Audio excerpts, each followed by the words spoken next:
Episode opening സീനിൽ ഇപ്പോൾ വീണ്ടും സാബോയുടെ ഫ്ലാഷ് ബാക്ക് ആയിരിക്കും കാണിക്കുക. സാബോ ആണെങ്കിൽ വലിയൊരു വാറൊക്കെ കഴിഞ്ഞ് കപ്പലിൽ അങ്ങനെ റെസ്റ്റ് ചെയ്യാണ്. അപ്പോൾ അവൻ്റെ മനസ്സിലേക്ക് രണ്ടുപേരുടെ രൂപം അതങ്ങനെ തെളിഞ്ഞു വരും. സാബോയ്ക്കാണെങ്കിൽ അതാരാണെന്ന് ക്ലിയർ ആയിട്ട് മനസ്സിലാവില്ല. അവൻ്റെ മനസ്സിലേക്ക് വന്ന രൂപം അത് എയ്സിന്റെയും ലൂഫിയുടേതുമാണ്. അവനങ്ങനെ കൺഫ്യൂസ്ഡ് ആയിട്ട് അതാരാണ്, ഇവരെ മുൻപ് എവിടെയോ കണ്ടിട്ടുണ്ടെന്നൊക്കെ പറഞ്ഞ് അങ്ങനെ കാര്യമായിട്ട് ചിന്തിച്ച് ഇപ്പൊ താഴേക്ക് ഇറങ്ങി വരും. അപ്പോഴാണെങ്കിൽ അവിടെയുള്ള ഡ്രാഗണും ബാക്കിയുള്ള ആൾക്കാരും ന്യൂസ് പേപ്പറൊക്കെ കണ്ട് വളരെ ഷോക്കായിട്ടിരിക്കുകയാണ്. ന്യൂസ് മറ്റൊന്നുമല്ല, വൈറ്റ് ബിയേർഡ് നേവിയായിട്ട് ഏറ്റുമുട്ടി കൊല്ലപ്പെട്ടു. വൈറ്റ് ബിയേർഡ് മാത്രമല്ല, ഒരുപാട് പേർക്ക് അവരുടെ ജീവൻ നഷ്ടപ്പെട്ടു എന്നായിരിക്കും റിപ്പോർട്ടിൽ കാണുക. അവളെയും സാബോയും അവർ രണ്ടുപേരും ഇപ്പൊ ഡ്രാഗന്റെയും ബാക്കിയുള്ളവരുടെ അടുത്തേക്ക് വരികയാണ്. ഡ്രാഗൻ ആണെങ്കിൽ ലൂഫിയുടെ പേര് പറയും. അവനും ആ ഫൈറ്റിലുണ്ടായിരുന്നു. ഫൈറ്റിൽ കൊല്ലപ്പെട്ടത് എയ്സും വൈറ്റ് ബിയേർഡും ആണെന്ന് ആള് പറയും. അത് കേൾക്കേണ്ട താമസം നമ്മുടെ സാബോ. അവനാണെങ്കിൽ എന്തോ ഒരു ഷോക്ക് വേവ് പോലെ അവന്റെ ബ്രെയിനിലേക്ക് വരികയാണ്. അവൻ ആ ന്യൂസ് പേപ്പർ എടുത്ത് ഇപ്പൊ എയ്സിന്റെ ഫോട്ടോ അത് കാണും. അവന്റെ ഫോട്ടോ കാണേണ്ട താമസം സാബോയുടെ ഹാർട്ട് ബീറ്റ് അത് കൂടും. അവൻ വേർത്ത് തളർന്ന് ഒരു ഭാഗത്തേക്ക് നിൽക്കുകയാണ്. അവള് ടെൻഷനായി അവന്റെ അടുത്തേക്ക് ഓടി വരും. സാബോ, നിനക്ക് എന്തു പറ്റി, എന്താ ഉണ്ടായെന്ന് ചോദിക്കും. പക്ഷെ അവന് ഉയർത്തി ഒന്നും കഴിയാനാവാതെ അവൻ മൊത്തത്തിൽ തളർന്നിരിക്കുകയാണ്. അവനിപ്പോ പതിയെ പതിയെ അവന്റെ ബ്രദേഴ്സിനെ ഓർമ്മ വരാൻ തുടങ്ങും. അതേസമയം ബാക്കിയുള്ളവരൊന്നും ഇത് ശ്രദ്ധിക്കാതെ കോൾഡ് ഡി റോജറിന്റെ മകനാണ് എയ്സ് എന്നും അവനെ കൊന്നത് കെയ്നോ ആണെന്നും അവനെ എങ്ങനെയാണ് കൊന്നതെന്നൊക്കെ ഡീറ്റെയിൽ ആയിട്ട് പറയാണ് ഇവിടെ സാബോ. അവനാണെങ്കിൽ അതെല്ലാം കേട്ട് അവന്റെ ഹൃദയം നുറുങ്ങുന്ന വേദനയിൽ ഫ്ലാഷ് ബാക്കിലേക്ക് പോകും. ആരുമില്ലാതെ ഒറ്റപ്പെട്ട് ജീവിച്ച കാലത്ത് എയ്സും ലൂഫിയും മാത്രമായിരുന്നു അവൻ ആകെയുള്ള ആശ്രയം. 3 പേർക്കും ഇടയിൽ അത്രയും വലിയൊരു ബോണ്ട് ഉണ്ടായിരുന്നു. അവർ ഒരുമിച്ച് കളിച്ചതും വെള്ളമടിച്ചതും ചെറിയ ചെറിയ കുത്സിത പ്രവർത്തനങ്ങളിൽ ഏർപ്പെട്ടതും അങ്ങനെ എല്ലാ കാര്യങ്ങളും ഇപ്പൊ സാബോ ഓർത്തെടുക്കുകയാണ്. സാബോയ്ക്കാണെങ്കിൽ അത് സഹിക്കാനായിട്ട് കഴിയുന്നില്ല. ഇത്രയും കാലവും എനിക്ക് അവരെ ഓർത്തെടുക്കാനായിട്ട് കഴിഞ്ഞില്ല.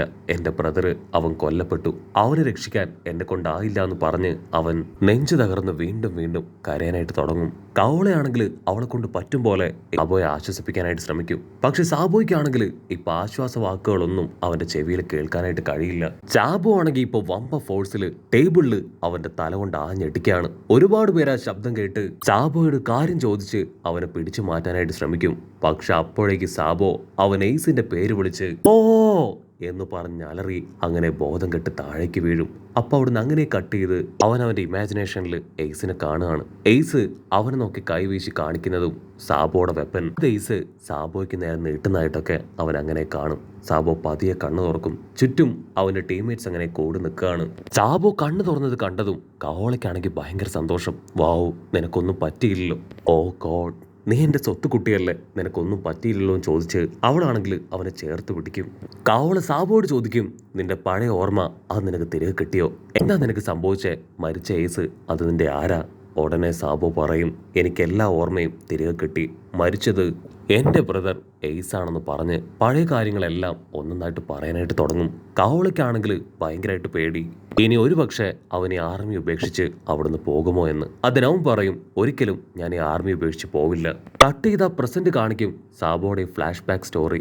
അത് കേട്ട് റോബിനും കാഞ്ചിറോയും അമുറായും അവരാണെങ്കിൽ ഒരുപാട് വിഷമത്തിൽ അത് കേൾക്കുകയാണ്. ആക്ച്വലി ഇവർ 4 പേരും ഒഴികെ ബാക്കി എല്ലാവരും ഉറക്കം വലിച്ച് ഉറങ്ങുകയാണ്. സാമുറായിക്ക് ആളുടെ സങ്കടം സഹിക്കാനായിട്ട് കഴിയില്ല. ആളും ആ ദുഃഖത്തിൽ പങ്കുചേർന്ന് കരയാൻ തുടങ്ങും. അടുത്ത നിമിഷം സോറോ ആണെങ്കിൽ സ്റ്റോറി എല്ലാം കേട്ട് ചാടി വന്ന് ആ സാമുറായ അറഞ്ച പൊറഞ്ച അടിക്കും. നിനക്കെന്താ പറ്റിയേ, നീ എന്തിനാ എന്നെ തലണയും ചോദിക്കും. പിന്നെ സോറോ അവൻ പല്ല് കടിച്ചു പറയും, നീ എൻ്റെ ഡ്രിങ്ക്സ് അത് മുഴുവൻ കുടിച്ചു തീർത്തല്ലേ. അതിന് സാമുറായി ആണെങ്കിൽ അതെ ഞാൻ കുടിച്ചു, എനിക്ക് സ്റ്റോറി കേൾക്കുമ്പോൾ ഡ്രിങ്ക്സ് കുടിക്കണം, എങ്കിൽ മാത്രമേ എനിക്ക് സ്റ്റോറി അത് ആസ്വദിക്കാനായിട്ട് കഴിയുമെന്ന് പറയും. റോബിനാണെങ്കിൽ ഒരുപാട് വിഷമം തോന്നും. കാരണം അവർക്ക് ആവശ്യത്തിന് ഫുഡും വെള്ളമൊന്നും അവിടെ ഇല്ല. അതിന് സാബോ പറയും, പേടിക്കേണ്ട ആവശ്യമില്ല, നിങ്ങൾക്ക് ആവശ്യമായതെല്ലാം എത്തിച്ചേരാന്ന് പറഞ്ഞ് അവളെ സമാധാനിപ്പിക്കും. പക്ഷെ ഫ്രാങ്കി ആണെങ്കിൽ വീണ്ടും വീണ്ടും സാബോയെ നിർബന്ധിക്കുകയാണ്, ദയവ് ചെയ്ത് കഥയുടെ ബാക്കി കൂടെ പറ. അത് കേട്ട് സാബോ ആണെങ്കിൽ ചിരിക്കുകയാണ്. ലൂഫിയുടെ ടീംമേറ്റ്സ് അവർ വളരെ ഫണ്ണിയാണെന്ന് അവന് മനസ്സിലാവും. അവിടുന്ന് അങ്ങനെ സീൻ കട്ട് ചെയ്ത് സാബോ അവനാണെങ്കിൽ ഒരുപാട് കഷ്ടപ്പെട്ട് ബുദ്ധിമുട്ടി എയ്സിന്റെ കല്ലറ കണ്ടെത്തി അവിടെ വന്ന് പ്രാർത്ഥിക്കുകയാണ്. 3 കപ്പ് അവിടെ വെച്ച് അതിൽ 3ലും അവൻ മദ്യം നിറയ്ക്കും. അതിനുശേഷം സാബോ അവന്റെ ആർമിയോട് ഒരേ ഒരു റിക്വസ്റ്റ് മാത്രം ചെയ്യും, എനിക്ക് എത്രയും വേഗം എയ്സിന്റെ നഷ്ടപ്പെട്ടു പോയ ആ ഡെവിൾ ഫ്രൂട്ട് അത് കണ്ടെത്തണം. അത് കണ്ടെത്താനായിട്ട് നിങ്ങൾ എന്നെ സഹായിക്കണം. അങ്ങനെ 2 വർഷത്തെ നീണ്ട കാത്തിരിപ്പിനൊടുവിൽ സാബോയെ അവന്റെ തന്നെ സോൾജിയേഴ്സ് ആ പാലസിലെ ഫൈറ്റിലേക്ക് അത് എയ്സിന്റെ ഡബിൾ ഫ്രൂട്ടിന് വേണ്ടിയാണെന്നുള്ളത് തിരിച്ചറിഞ്ഞ് അവനെ അവിടേക്ക് എത്തിക്കുകയാണ്. അവിടെ വെച്ചാണ് സാബോ വർഷങ്ങൾക്ക് ശേഷം ലൂഫിയെ കണ്ടുമുട്ടുക. അവന്റെ പ്രശ്നങ്ങളും ബുദ്ധിമുട്ടുകളൊക്കെ മനസ്സിലാക്കി അവനാണെങ്കിൽ ലൂഫിയോട് സംസാരിക്കുകയാണ്. പക്ഷെ ലൂഫിക്കാണെങ്കിൽ സാബോയെ തിരിച്ചറിയാനാവില്ല. സാബോ ലൂഫിയോട് പറയും, ലൂഫി, ഇത് ഞാനാണ് നിന്റെ ബ്രദർ. അതിന് പച്ചത്തലേനാണെങ്കിൽ ലൂഫിയുടെ അടുത്ത് നിന്ന് സാബോയെ തട്ടി മാറ്റാൻ ശ്രമിക്കും. സാബോ സിമ്പിളായിട്ട് പച്ചത്തലേനെ ദൂരേക്ക് തെറിപ്പിച്ച് കളയും. ലൂഫി അവന്റെ കപ്പട മീശ പിരിച്ച് ഇപ്പൊ സാബോയോട് പറയും, നീ ആള് മാറിയാണ് എൻ്റെ അടുത്തേക്ക് വന്നിരിക്കുന്നത്. ഈ ലോകത്ത് എന്നെ ബ്രദറായിട്ട് കൺസിഡർ ചെയ്യുന്ന രണ്ടു പേര് മാത്രമേ ഉള്ളൂ. ഒന്ന് മരിച്ചുപോയ എൻ്റെ ബ്രദർ എയ്സ്, മറ്റൊന്ന് വർഷങ്ങൾക്ക് മുൻപ് ഞങ്ങളെ വിട്ട് പിരിഞ്ഞുപോയ എൻ്റെ സാബോ. വേറെ ആരും എനിക്ക് ബ്രദേഴ്സ് ആയിട്ടില്ല. അത് കേട്ട് സാബോ ആണെങ്കിൽ ചിരിക്കുകയാണ്. ലൂഫി ഒന്ന് ക്ലോസപ്പില് ഇപ്പൊ സാബോയെ നോക്കും. അടുത്ത നിമിഷം അവൻ ഷോക്ക് ആവുകയാണ്. അത് മറ്റാരുമല്ല, എയ്സും ലൂഫിയും അവരുടെ ഫ്രണ്ട് മരണപ്പെട്ടു എന്ന് കരുതിയ സാബോ ആണത്. സാബോയെ കണ്ട് ലൂഫിക്കാണെങ്കിൽ വലിയൊരു ഞെട്ടലുണ്ടാവും. അതിനുശേഷം പൊട്ടിക്കരഞ്ഞ് അവനെ ഹഗ് ചെയ്യാണ്. ഇത്രയും കാലവും നീ എവിടെയായിരുന്നു? ഞങ്ങൾ രണ്ടുപേരും നീ മരിച്ചുപോയെന്നാണ് ഇതുവരെ കരുതിയത്. പക്ഷെ നീ ജീവിച്ചിരിപ്പുണ്ടാവുമെന്നും എന്നെ തേടി ഇവിടെ വരെ വരുമെന്ന് ഞാൻ കരുതിയില്ല എന്ന് പറഞ്ഞ് അവനങ്ങനെ നിർത്താതെ കരയും. നമ്മുടെ ബ്രദർ എയ്സ്, അവനെ എനിക്ക് രക്ഷപ്പെടുത്താനായില്ല. എൻ്റെ ജീവൻ കൊടുത്തും ഞാൻ ഫൈറ്റ് ചെയ്തു. പക്ഷേ അവസാന നിമിഷം അത് സംഭവിച്ചു. അക്കൈനോ, അവൻ നമ്മുടെ എയ്സിനെ കൊന്നു കളഞ്ഞു എന്ന് പറഞ്ഞ് ലൂഫി കരഞ്ഞ് തളർന്ന് താഴേക്ക് വീഴും. സാബോ ആണെങ്കിൽ ലൂഫിയെ സമാധാനിപ്പിക്കും. നീ വിഷമിക്കേണ്ട ആവശ്യമില്ല. ഒരു കാരണവശാലും എയ്സിന്റെ ഡബിൾ ഫ്രൂട്ട് അത് നമ്മൾ ആരുടെയും കൈകളിലേക്ക് വിട്ടുകൊടുക്കില്ല. മാത്രമല്ല, എയ്സിനെ തകർത്തവരെ നമ്മൾ വെറുതെ വിടാനും പോകുന്നില്ല. നിനക്ക് വിരോധമില്ലെങ്കിൽ എയ്സിന്റെ ഡബിൾ ഫ്രൂട്ട് അത് ഞാൻ ഭക്ഷിച്ചോട്ടെ. അത് കേൾക്കുമ്പോൾ ലൂഫിക്ക് മറ്റൊന്നും പറയാൻ തോന്നില്ല. കാരണം എയ്സിന്റെ ഡബിൾ ഫ്രൂട്ട് അതിന് ലൂഫിയെ പോലെ തന്നെ അവകാശമുള്ളതാണ് സാബോയ്ക്കും. അതുകൊണ്ട് പൂർണ്ണ മനസ്സോടുകൂടെ ആ ഒരു ഡബിൾ ഫ്രൂട്ട് ലൂഫി വിട്ടുകൊടുക്കാൻ തയ്യാറാവും. മാത്രമല്ല, അവന്റെ അവസ്ഥ ഡീറ്റെയിൽ ആയി പറഞ്ഞ് ലൂഫിക്ക് പകരം പാലസിൽ സാബോയോട് ഫൈറ്റ് ചെയ്യാനായിട്ട് ലൂഫി റിക്വസ്റ്റ് ചെയ്യും. കട്ട് ചെയ്ത സാബോ അവന് ഫ്ലാഷ് ബാക്ക് സ്റ്റോറിയൊക്കെ പറഞ്ഞ് ഒരു വിബ്രു കാർഡ് സോറോയുടെ കയ്യിൽ കൊടുക്കുകയാണ്. എൻ്റെ ബ്രദർ ഒരല്പം നോട്ടിയാണെന്ന് പറഞ്ഞ് അവൻ ലൂഫിയെ നോക്കും. ലൂഫി ആണെങ്കിൽ എന്തൊക്കെയോ സ്വപ്നം കണ്ട് ചിരിക്കുകയാണ്. സോ ഇവനെ കൺട്രോൾ ചെയ്യാൻ ഒരുപാട് ബുദ്ധിമുട്ടാണ്. പക്ഷേ നിങ്ങളെ കൊണ്ട് തീർച്ചയായിട്ടും ഇവനെ പ്രൊട്ടക്ട് ചെയ്യാൻ കഴിയും. ഞാൻ നിങ്ങളെ വിശ്വസിക്കുകയാണെന്ന് പറഞ്ഞ് ഒരു വിബ്രു കാർഡ് അത് രണ്ടായിട്ട് മുറിച്ച് അതിലൊരു ഭാഗം ഇപ്പോൾ സോറോയുടെ കയ്യിൽ കൊടുത്ത് അവൻ അങ്ങനെ കടന്നു പോകും. സോറോയ്ക്കാണെങ്കിൽ എയ്സിനെ ആയിരിക്കും ഓർമ്മ വരിക. കാരണം പണ്ട് എയ്സ് അവരെ നേരിട്ട് കണ്ടപ്പോഴും ഈ വാചകങ്ങൾ തന്നെയാണ് നമ്മുടെ ആൾക്കാരോട് പറഞ്ഞത്. സാബോ ആണെങ്കിൽ ഇപ്പൊ ഹാക്കിനെ കോണ്ടാക്ട് ചെയ്ത് നമ്മുടെ ആൾക്കാർ സേഫ് ആണെന്നും അവൻ എത്രയും വേഗം കപ്പലിലേക്ക് തിരികെ എത്തുമെന്നും അറിയിക്കും. അവിടുന്ന് അങ്ങനെ സീൻ കട്ട് ചെയ്ത് ഇപ്പൊ നമ്മുടെ ബ്ലൈൻഡ് മാൻ നേവി ഓഫീസറിനെ കാണിക്കും. ആളാണെങ്കിൽ ഒരു ഡയസ് എടുത്ത് അങ്ങനെ കറക്കി അത് കയ്യിലെടുക്കും.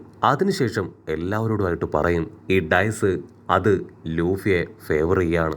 അതുകൊണ്ട് തന്നെ നമുക്ക് ലൂഫിയെ അറസ്റ്റ് ചെയ്യേണ്ട ആവശ്യമില്ല. അസിസ്റ്റന്റ് അഡ്മിറൽ ആണെങ്കിൽ അത് കേട്ട് ഷോക്കാവും. മാസ്റ്റർ, നിങ്ങൾ എന്തായി പറയണേ? നമുക്ക് തീർച്ചയായിട്ടും അവനെ അറസ്റ്റ് ചെയ്തേ പറ്റൂ. ഇതാണ് പറ്റിയ അവസരം. ഓൾറെഡി ടൈനോയ്ക്ക് നിങ്ങൾ വാക്ക് കൊടുത്തതല്ലേ.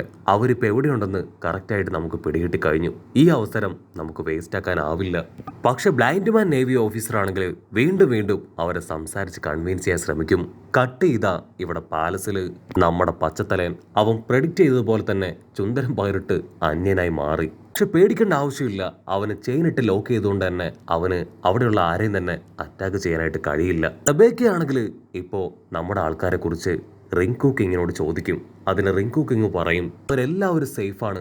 അവരെ ഞാൻ കൈറോസിന്റെ കയ്യിൽ ഏൽപ്പിച്ചു കഴിഞ്ഞു. അവിടുന്ന് അങ്ങനെ സൂം ഔട്ട് ചെയ്ത സാബോ അവന്റെ ബേർഡ്സിന്റെ പുറത്ത് കയറി ഹെഡ് ക്വാർട്ടേഴ്സ് ലക്ഷ്യമാക്കി പോകുന്നതോട് കൂടെ ഈ ഒരു എപ്പിസോഡും അവസാനിക്കുന്നു.